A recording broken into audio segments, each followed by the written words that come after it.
네, 오늘 함께해 주실 두 분입니다. 박창환 장한대 교수, 김대현 시사평론가 모셨습니다. 안녕하십니까? 네, 안녕하세요. 네, 어서 오십시오. 자, 말씀드렸듯이 문재인 정부에서 임명된 전현희 국민권익위원장, 한상혁 방통위원장, 새 정부 들어서 국무회의 때 참석을 못하고 있는 것으로 확인되고 있습니다. 자, 5월 26일과 6월 7일 그리고 14일 윤 대통령, 한 총리 주재 국무회의에 참석 대상에 포함이 안 됐는데요. 법령 부패 영향 평가 시행 기관인 만큼 국무회의에 반드시 참석해야 된다라는 입장이 있는 반면에 또 그렇지 않은 말도 나오고 있습니다.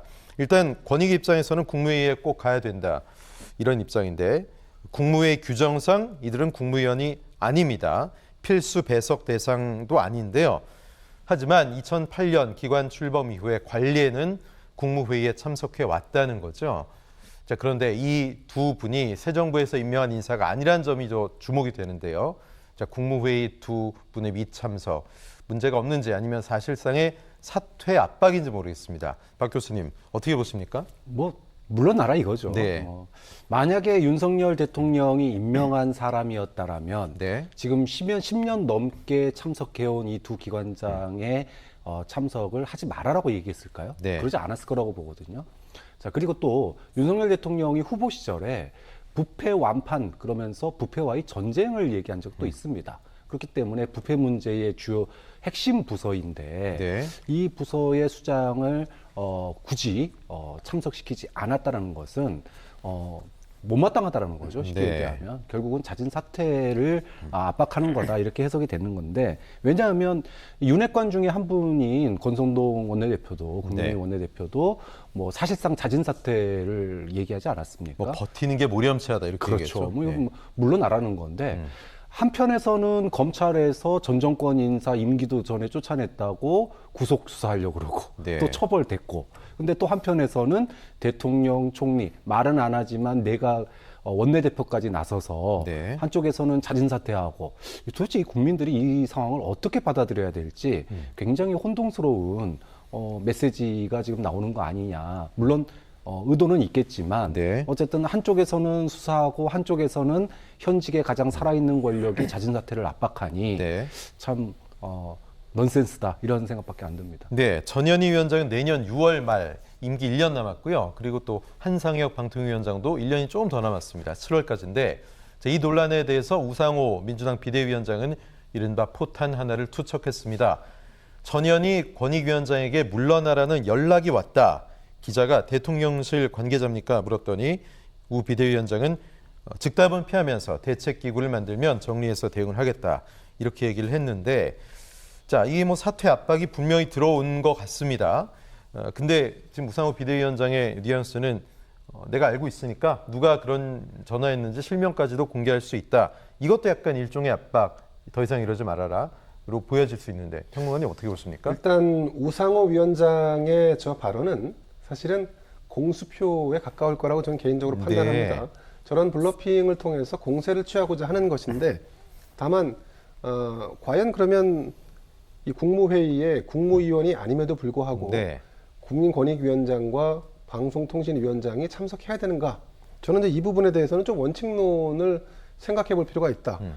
그 법령에 따르면 국무위원이 아닌 사람이 국무위원 회의에 참석하는 거 그 자체가 좀 모순되는 거죠. 그래서 네. 그렇기 때문에 필요에 따라서 예를 들면 방통위와 관련된 업무가 주요 의제로 다뤄진다. 그러면 참석할 수 있는 거고 예. 또 아니면 국민권익위와 관련된 업무가 주요 의제가 됐다라고 하면 참석할 수 있는 거죠. 그런데 왜 지난 정권에서 그럼 이 두 분이 계속해서 국무회의에 참석했는가를 한번 볼 필요가 있습니다. 네네. 문재인 정부는 이른바 적폐청산과 방송 언론 개혁이 5년 내내 정권 내내 가장 중요한 화두 중에 하나였습니다. 그렇기 때문에 국무회의에서 거의 모든 사안들이 그 두 가지 사안과 연결돼 있었기 때문에 참석하지 말라고 하는 것보다는 참석이 계속 이루어지는 것이 관행처럼 왔다 이렇게 볼 수 있을 것 같습니다. 네. 자, 그럼 선택의 문제라고 보는데 지금 사퇴 압박이 있었다라고 주장을 합니다만 사퇴 압박이 있었다고 하면 그건 직권남용입니다. 네. 직권남용 권리행사 방해인데 산자부 블랙리스트 사건이 바로 이 직권남용과 연관돼 있고 그 최고 정점에 있는 사람 중에 한 명인 백운기 전 장관이 구속영장이 청구된 이런 상황입니다. 그럼에도 불구하고 지금 뭐 사퇴 압박을 했다? 네. 현실적이진 않은 것 같고요. 그리고 미국 같은 경우는 정권이 바뀌면 내각의 구성 자체가 다 통째로 바뀌게 됩니다. 그러니까 네. 우리가 좀 선택을 할 부분이 좀 있다. 다만 만약에 사퇴하지 않겠다라고 한다면 이 문재인 정권의 국정 운영 철학과 나는 어쨌든 함께 가겠다라고 한다면 사퇴를 안 하면 되는 것이고 네. 도저히 맞지 않기 때문에 옳지 않기 때문에 따를 수 없다라고 한다면 예. 사퇴하는 게 맞다고 봅니다. 근데 이런 선택의 문제는 방통위원장과 권익위원장이 할 문제이지 예. 야당이 누군가가 사퇴 압박을 넣었다라고 해서 익명으로 마타도어식 공격을 하는 것은 네. 이거는 정치적으로는 굉장히 비본질적이고 생산적이지 않다라고 봅니다. 예. 이 논란에 대해서 국민의힘 반응은요. 이 정권과 정책 철학을 공유하는 어쨌든 중요한 분들인데 전임 정부의 기조를 수행하는 전현희 위원장 그리고 한상혁 위원장 뭐 버티는 게 새 정부에서 버티는 게 모렴치한 일이다 이렇게 권성동 원내대표가 얘기를 했는데요. 이게 물론 뭐 여당 원내대표의 이야기와 진짜로 대통령실에서 저런 식의 얘기가 나왔다는 건 약간 결은 다르게 느낄 수는 있습니다. 그런데 문제는 이 정권과 정책 철학을 공유하는 기관장들이 필요하다는 주장 물론 일리가 있지만 두 기관의 성격이 좀 독립적으로 국민 입장에서 임무를 수행하는 기관인데 또 사퇴 압박을 진짜로 했다면 지금 하필 시기가 백운규 전 산업부 장관 수사하고 뭐 영장 치고 이런 상황인데 과연 이 시기에 저 두 분에게 알아서 나가라는 식의 얘기가 진짜 나왔다? 이거는 좀 모순이 아니냐 이런 시각이 있거든요. 그러니까 지금 야당에서는 사퇴 압박이 있었다라고 해서 애두벌룬을 띄우는 상황인데 여기에 의심의 눈초리를 가지고 있지 않습니까? 네. 사퇴를 종용한 것 아닌가라고 하는 의심을 갖는데 거기에 마치 쐐기를 박듯이 예. 집권 여당의 원내대표라는 분이 남은 임기를 채우지 않고 이 정권과 함께 가는 것 자체를 모렴치하다라고 공세를 펴는 것. 네. 이건 저는 상당히 좀 뭐랄까 좀 집권 여당의 원내대표로서는 발언이 적절치도 않거니와 비전략적 언어를 선택하지 않고 있다. 네. 좀 안타까운 부분입니다. 모렴치하다는 것은 이 염치가 없다는 것인데 남은 임기를 계속 유지할지 말지의 문제는 사실은 본인의 선택의 문제이고 또 국민의 선택의 문제일 수 있습니다. 근데 일단 3년 임기 보장된 거잖아요. 그렇습니다. 그죠? 근데 예. 이거를 집권 여당의 원내대표가 이런 발언을 함으로써 역시 사퇴 압박을 넣고 있는 거 아닌가라고 네. 하는 의심을 더 키우는 거라서 사실 이 발언은 굉장히 적절치 않다라고 봅니다. 예. 그리고 말입니다. 이런 일은 매 정권마다 반복돼 왔습니다. 그렇죠. 네. 그리고 이 반복될 때마다 공수 교대를 해서 여당은 모렴치하다 이런 식으로 공세를 펴고 야당은 저것도 직권남용이다 이렇게 지금 네. 공세를 이어가고 있는데 사실 뭐 임기가 3년이다 보니까 어느 정권이든 정권이 5년인데 네. 그럼 3년 임기에 누군가를 임명하면 6년 최소 6년이 되니까 네. 이게 임기를 채울 수가 없는 겁니다. 그러니까 그렇죠. 이거는 어떤 룰을 만들든지 원칙을 만드는 게 중요한 것이지 그때마다 공수 교대를 해서 이렇게 공격하는 거 그리고 아니 기관장이 공석인데 임명을 안 할 수가 있습니까? 네. 그럼 임명을 하면 그게 알바끼고 네. 임명을 안 하면 또 직무유기입니까? 그러니까 국회의원들이라는 분들 그리고 또 정당에 있는 분들이 이게 반복된다는 측면에서 뭔가 근본적인 해결책을 제시하려고 네, 해야지 네.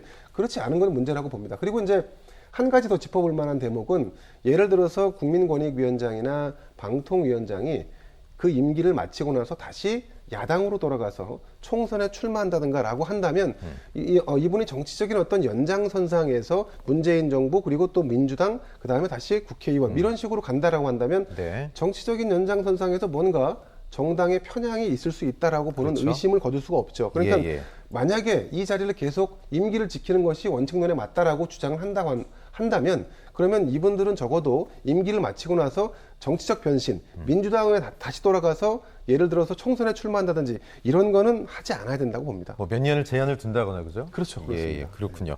근데 사실 뭐 평론가님 말씀하셨듯이 이게 뭐 한두 번 있었던 일이 아닙니다. 매번 정권이 바뀔 때마다 임기가 남은 공공기관장들이 어떻게 해야 되느냐. 지금 문재인 정부가 임명한 공공기관장이 69%가 1년 이상 임기가 남았습니다.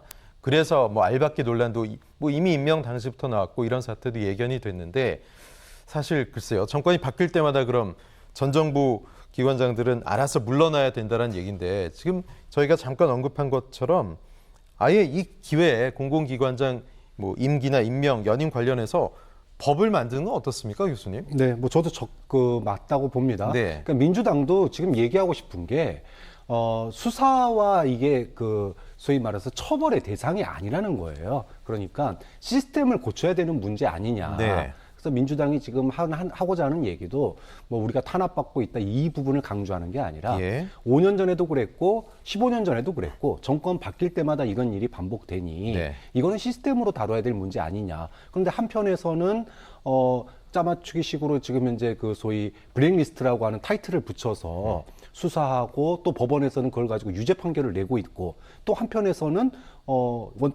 여당의 원내대표가 물러나라 하고 있으면 네. 이게 지금 무슨 대상이 되겠느냐. 그러면서 시스템을 바꾸는 쪽으로 가야지 한쪽에선 처벌하고 한쪽에서는 밀어내기 하는 거 이게 모순을 지적하는 이유가 바로 네. 그 시스템을 바꾸자라는 게 민주당의 포인트거든요. 네. 사실 5년 전에도 똑같은 상황이 있었습니다. 당시에 문재인 정부 청와대가 전 정권, 박근혜 정권 때 임명된 기관장들 억지로 강제로 밀어내지 않겠다라고 청와대에서 발표한 적이 있었어요. 네. 그리고 실제로 박근혜 정권에서 임명된 기관장 중에 70%가 자녀 임기 1년 이상의 70%가 임기를 마쳤습니다. 네, 다 그렇군요. 채웠습니다.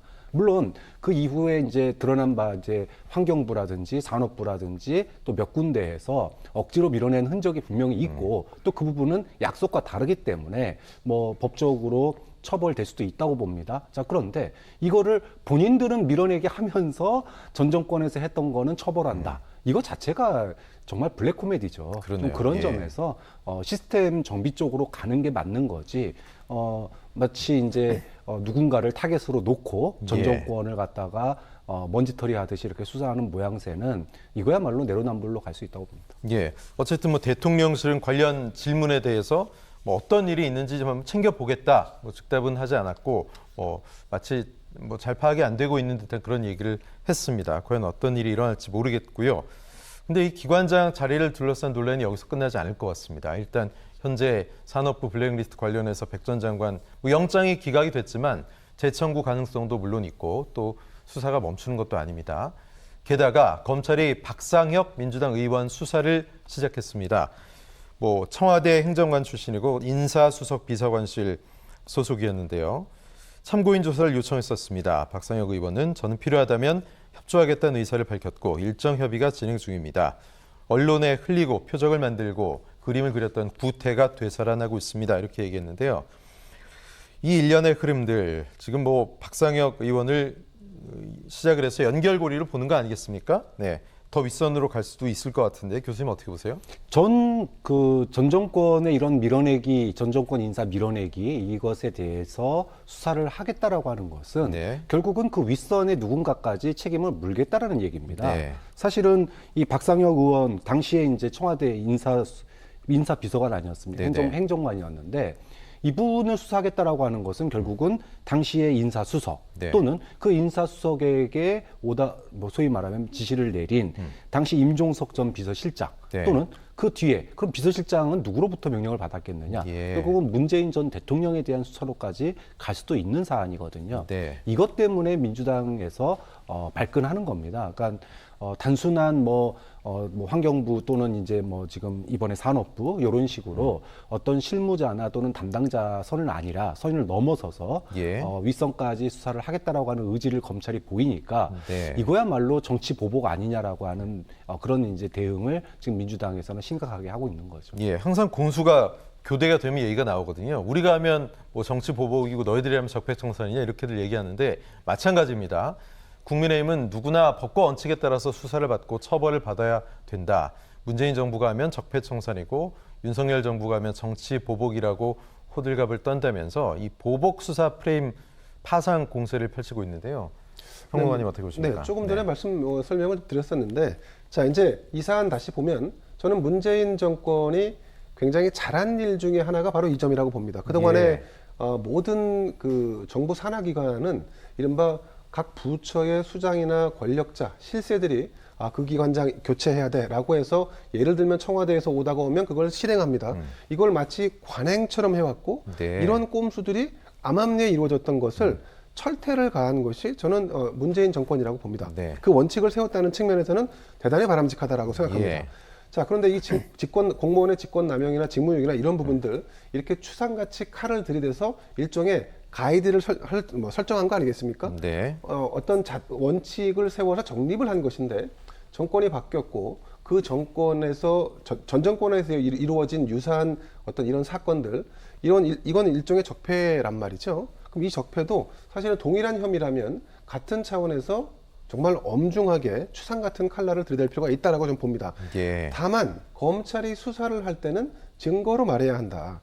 자, 영장이 지금 백운규 전 장관에 대한 영장이 기각됐는데, 자, 이 기각됐다는 얘기는 영장을 발부해야 될 필요성이 부족했다라고 하는 겁니다. 그러면 검찰 수사가 미진했거나 아니면 이 수사가 과도했다라고 하는 판단을 내릴 여지가 생긴 겁니다. 네. 저는 그래서 사실 우리가 지금 검찰이 수사를 하면 잘한다라고 칭찬을 듣는 게 무조건 어떤 의혹을 잡아서 그 의혹에 해당하는 것을 해당자를 영장을 쳐서 구속을 시키는 것. 네. 이게 마치 그 관례적으로 수사를 잘했구나라는 식의 평가를 받는 이런 약간 뭔가 좀 퇴행적인 구조가 있습니다. 근데 법률가들이나 아니면 법무부도 마찬가지입니다만 기본적으로 국민의 인권이 중요하기 때문에 모든 수사는 불구속 수사가 원칙입니다. 네. 저는 이런 점에서 법무부 장관에 임명된 한동훈 장관이 무리한 영장을 청구하는 것보다는 기본적으로 원칙적으로 불구속 수사가 원칙이고 결국 혐의와 여죄를 다투는 것은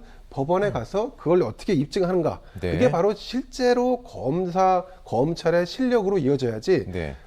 재판을 받기도 전에 마치 모든 죄가 입증된 것인 양 영장부터 치고 인신구속을 하는 이런 관례는 예. 좀 수정될 필요가 있다고 봅니다. 예. 근데 문제는 이게 문재인 정부와 인사 또 민주당에게만 해당되는 일이 아닐 것을 예고하고 있습니다. 좀 언론계에도 칼끝을 겨누고 있는데요. 국민의힘 미디어특별위원회가 MBC 당시 파업했을 때 파업 불참 블랙리스트 사건을 진상조사하라고 했습니다. KBS도 마찬가지라고 했는데요. 모 시사 제작국장을 지목하기도 했는데요. 파업에 참여하지 않았던 기자들 배제했다 이런 사안 아니겠습니까? 박찬원 교수님, 이 사안 어떻게 보십니까? 사실 이제 이 문제도 정권이 교체될 때마다 똑같은 양태로 네, 나타납니다. 자, 이게 언제로 거슬러 가냐면 광우병 촛불 집회로 거슬러 올라갑니다. 이명박 정부가 들어서서 이 촛불 집회에 휩싸였습니다. 네. 이후에 언론 정상화라는 이름으로 전 정권에서 임명된 언론계 인사들을 대거 축출을 합니다. 이때 블랙리스트가 처음 나옵니다. 자, 이렇게 언론 정상화라고 하는 것의 주체가 누구였냐? 정권이었습니다. 그리고 이것이 이후에 이제 박근혜 정권 말기에 이런 그 당시의 문건들이 이제 나오면서 논란이 됐고 탄핵을 거쳤고 이후에 2017년 그러니까 17년 9월 달에 소위 공영방송이 파업을 하게 되죠. 이때 파업의 이 핵심은 뭐였냐? 박근혜 정권에서 임명한 박문진 이사장, KBS 사장 물러나라였습니다. 네.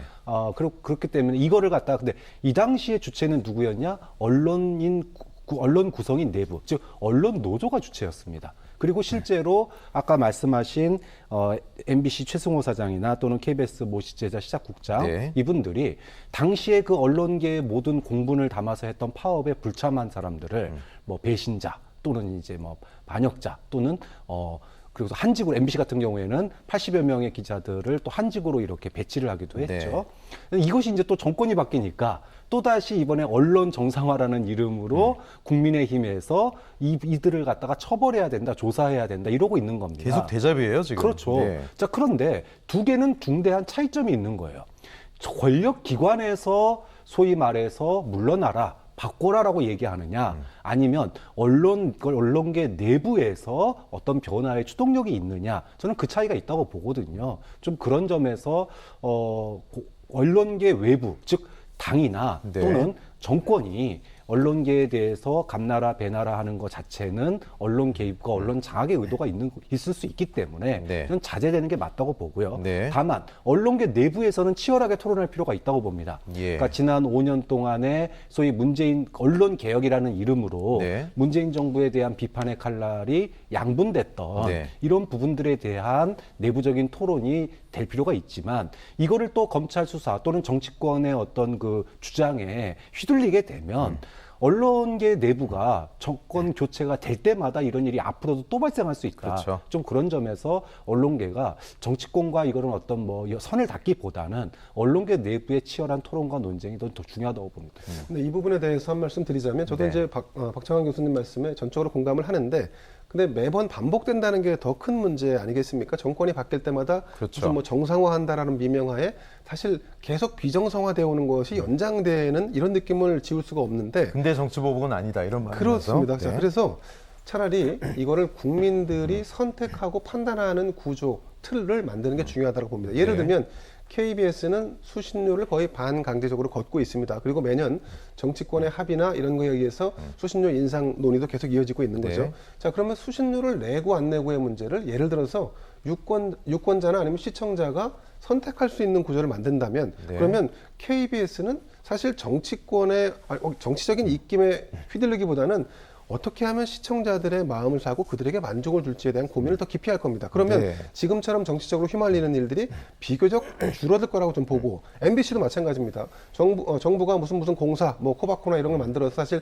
거의 뭐 그 일정 정도의 광고량을 밀어주고 있지 않습니까? 네. 근데 이런 구조에서 조금 더 벗어나서 저 약간 더 민영화된 느낌으로 바꾼다 그러면 시청자가 진짜 선택하고 시청자가 무서워져야지만 그리고 그런 구조가 짜여져야지만 저는 방송이 보다 더 발전할 수 있다. 그러니까 이런 지금 집권 여당이 되고 나서 무슨 미디어 특별위원회를 만들어서 누군가를 타깃으로 해서 또다시 이런 어떤 이거를 다시 어떤 공격의 수단으로 쓰려고 한다거나 이런 시도는 애초에 없어야 되고 대통령은 사실은 이런 시도 자체에 대해서 네. 발언해서 자제시키거나 다시 반복되지 않도록 제어하는 거 그런 역할을 할 필요가 있다고 봅니다. 네, 불편한 역사는 반복이 돼서는 안 되겠죠.